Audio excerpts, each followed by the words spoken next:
आम सहित गयाधर साहू उपस्थित रहउचंती लाइव रे मो सहयोगी गयाधर वर्तमान चित्र कौन आपण देखुचंती सकाळ हेलाणी गहली चहली केमती चली आज होची कार्तिक पूर्णिमा बेस गहली चलिथिबो लोक माने निहाती भाबरे उत्साहर सहित डंगा भसाउथिबे निश्चय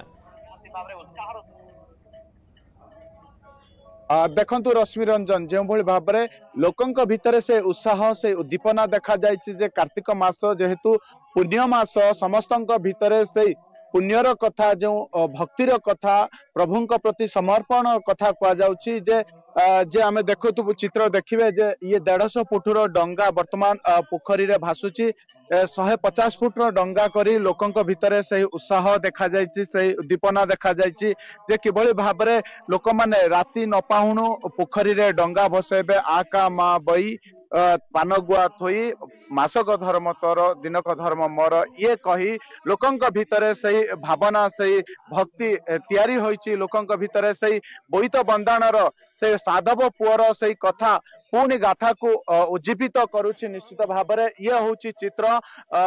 उपदा ब्लॉक तर्तुआ गामर चित्र जोठी लोकंक भितर से भावना से विश्वास रही जे किभଳି भाव में ये बोईत बंदाण को किभଳି सरस सुंदर करहब से समस्ते प्रयास करिसंती मो सीधासलख प्रतिक्रिया ने आज्ञा कौन कहे जो बोईत बंदाणर कार्यक्रम को एते आगो को नहीं ए प्रयास आगो को जे जो आम ओडिया संस्कृति ओडिया परंपरा को आगो को नबार ये प्रयास करिसंती ए हमरो 15 वर्ष होची बोईत हमरो परंपरा चलची बहुत गाँव आज आनंद उल्लास आज आम फुटी उठुची आम 150 बांस निर्मित तापर दुर्गा पूजा पेंडाल भली बेंगली कारीगर द्वारा आम पूरा आकर्षित होती हजार हजार लोक साहाय्य सहयोग आम आज भसाण कले बहुत आनंद उल्लास गाँ फाटी उठुची आमर जो कमिटी माने जो आम सार्थकता मिली आम बहुत आनंदित आम आज गर्वित निश्चित भाव में आपण गाँव रे जो कमिटी रे बुझाबुझी करुछंती जे लोकंक भितर से उत्साह राति न पाहुणु लोक माने आसिले गहली चली हैला एवं बोईत भसाणी हैला बोईत बंदाण हैला जे कोन कार्यक्रम रहिछि आज दिन सारा दिन तमाम हमर आज दिन रे रहिछि महाप्रसाद रहिछि आ हमर ग्रामवासींकर बहुत आग्रह मन उत्सव खुशी हासी रे आमे एटा को गाँववासी मिसी पालन करूछु आपण मध्य कारीगर बोधे जे कारीगर सहित आपण एई कमिटी अछंती ग्रामवासी सदस्य जे वास्तव रे ये काहे की प्रयास कले एते बड़ जो बोईत करिवार कोन अभिप्राय कोन रहिला हमर अतीतर नौ वाणिज्य कथा तथा ये होची कार्तिक मास पुण्यर मास ए मास को आबर आ काम आ बोई कहि की आबर सब बोईत बसई तांती तेनु एटा कार्तिक मास रे पुण्य मास रे पुण्य अर्जन करिवा सहित अतीतर इतिहास ओडिसा रो जो पूर्व गाथा रहिछि ए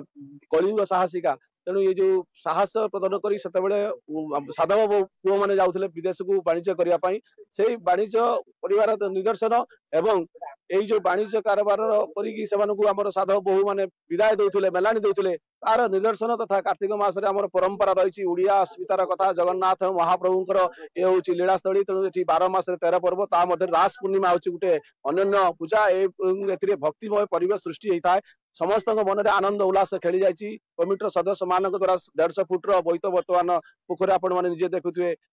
भासुची तेणु ये गोटे आज दिन सारा कार्यक्रम चलो भजन कीर्तन प्रसाद सेवन व्यवस्था रही हजार हजार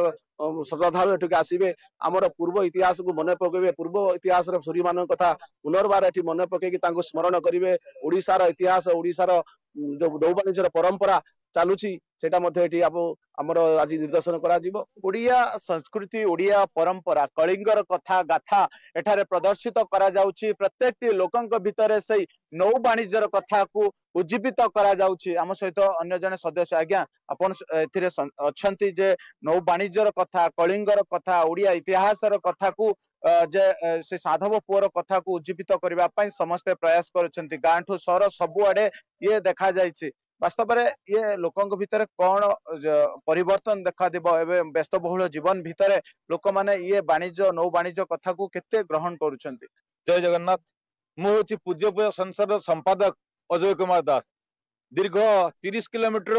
सकाळे गाड़ी नहीं एठी आसी पहुंची ए गाँव आनंद उल्लास मते एते आनंद देछि उत्कर्ष कला जस्य स तत् उत्कल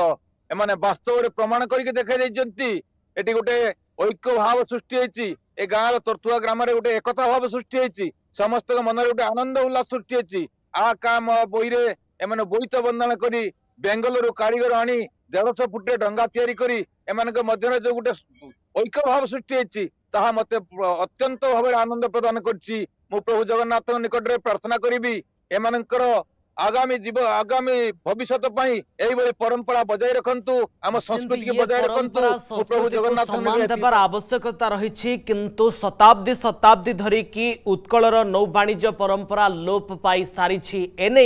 समस्त ओडिया को सचेतन हबार आवश्यकता रही। मु फेरी भी खूब शीघ्र आपण पाखक गयाधर।